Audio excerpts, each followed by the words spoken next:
Hello guys! Marami po yung nagtatanong kung ano raw po yung ginawa ko at na-monetize ako ngayon. Sa totoo lang po, yung profile ko dati pulang-pula. Tapos, nanonood ako ng mga video kung anong gagawin dahil sinasabi nila wala na raw pag-asa kasi pula na. Tapos, yung star niya, dalawa na lang.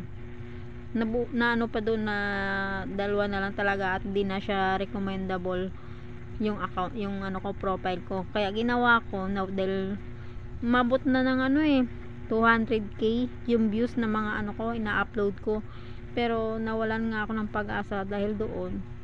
Nag-off dashboard na lang po ako.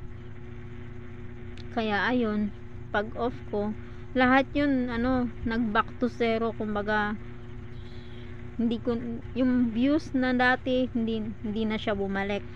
Kaya nanghinayang po ako doon, pero hindi ka pala dapat manghinayang. Kaya nung nag-on po ako, nag-upload na naman ako.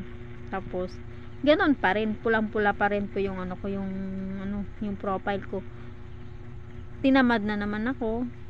Kaya nag-off na naman po ako. Kaya yun lang po yung ginawa ko, kaya naalis yung pula niya.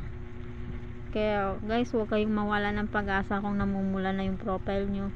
Pwede mo siyang i-off dashboard kung yung kinakailangan. At saka mas maganda po na i-delete nyo po kung ano yung dahilan kung bakit ka na-restrict, di ba? Mas maganda po yun. Balikan nyo at saka i-delete para sure po na maalis yung pamumula ng profile nyo at may recommend na po kayo ni Meta. Salamat po.